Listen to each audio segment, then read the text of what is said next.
नमस्कार दोस्तों। जो कनाडा ने अभी चेंजेस किए रिसेंटली, जो H1B वीजा होल्डर्स को उन्होंने अलाउ किया है कनाडा में एंटर होने के लिए विद फैमिलीज, वो ओपन वर्क परमिट पे कनाडा के अंदर 3 इयर्स तक रह सकते हैं।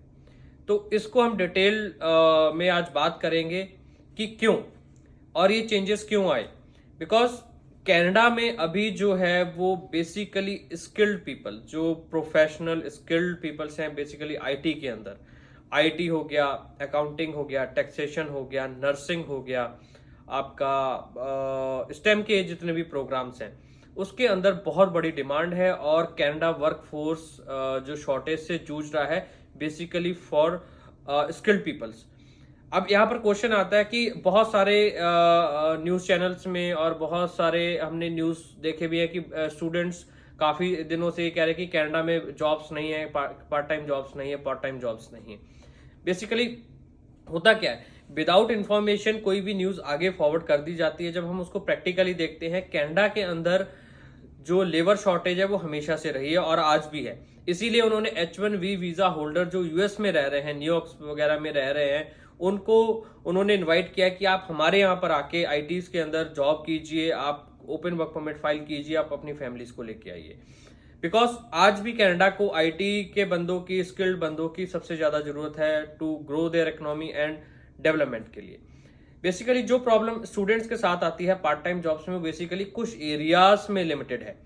वो सबसे बड़ा प्रॉब्लम है ब्रैम्पटन, टोरंटो के अंदर। बिकॉज होता क्या है कि जब हम छोटे से रीजन में ही बहुत सारा बंदा वहां पहुंच जाएगा तो ऑब्वियस है, अगर हम एक छोटी सी लोकेशन में जिसकी कैपेसिटी 10,000 बंदे हैं और वहां हम 10 लाख बंदे भर देंगे तो वहां पर दिक्कत होगी ही होगी, प्रैक्टिकली होगी।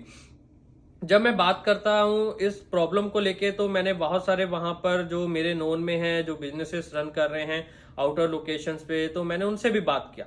तो वहां पर उनका कहना ये कि यहाँ पर तो हम LMIA पे बंदे ढूंढ रहे हैं कि हमें बंदे मिल जाए फुल टाइम जॉब्स के लिए, हमें लोकल में नहीं मिल रहे तो हम इंडिया वगैरह से फाइल कर रहे हैं। अभी मेरे एक नोन है, उन्होंने कोई पेट्रोल पंप लिया वहां पर वो आउटर में था, उनको बंदा चाहिए था, वो $30,000 पर डॉलर जॉब देने के लिए रेडी थे, पर उनको बंदा नहीं मिल रहा था। बिकॉज जो बंदे हैं वो आउटर में जाके रहना नहीं चाहते, वो विद अकोमोडेशन दे रहे थे तब भी।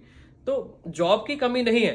बेसिकली होता क्या, जब स्टूडेंट जाता है वो यहाँ से थोड़ा सा मिसगाइडेड होता है और वहां फैमिलीज के चक्कर में वो जाता है कि मैं अपनी लोकल कम्युनिटी में रहूं जाके, तो वो ब्रैम्पटन चला जाता है। अब ब्रैम्पटन में ऑलरेडी इतना रश है तो वहां पर अकोमोडेशन की दिक्कत आती है।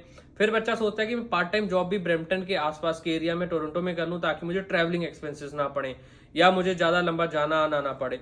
तो फिर जॉब्स की दिक्कत आती है। ऑब्वियस है, आप एक लोकल सोसाइटी में या लोकल एरिया में जॉब ढूंढेंगे तो आपको जॉब्स नहीं मिलेंगी, ये फैक्ट है। जब आप प्लान करते हैं इंडिया से ही कनाडा जाने के लिए तो आपको पहले ये देखना है कि आप जो कोर्स ले रहे हैं वो स्किल्ड कैटेगरी के अंदर आता है, उसकी डिमांड क्या है, उसके फ्यूचर प्रोस्पेक्ट्स क्या है, उसका जो आगे करियर आउटकम्स हैं वो क्या रहते हैं।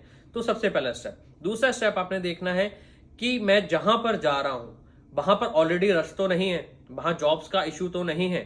तो अगर आप ऑलरेडी ब्रैम्पटन या टोरंटो के अंदर ही जाना चाहते हो तो आपको दिक्कतें आ सकती हैं। अगर आप ब्रैम्पटन GTA आउटर एरिया में जा रहे हो, हैमिल्टन साइड जा रहे हो, लंदन जा रहे हो, किचनर जा रहे हो, आउटर में जा रहे हो, आपको प्रॉब्लम्स नहीं आएंगी। अगर आप ब्रैम्पटन जा रहे हो तो ऑब्वियस है उसमें आपको दिक्कत आएगी। और ये सबसे बड़ा इशू जो स्टार्ट हुआ और जो प्रॉब्लम है बेसिकली वो ब्रैम्पटन और मिसिसागा के अंदर है, जहां लोकल कम्युनिटीज है। अगर आप आउटर में प्लान करते हो, अदर सिटीज में प्लान करते हो जहां आपकी प्रॉपर स्किल की डिमांड है, तो आपको कोई दिक्कत नहीं आने वाली है।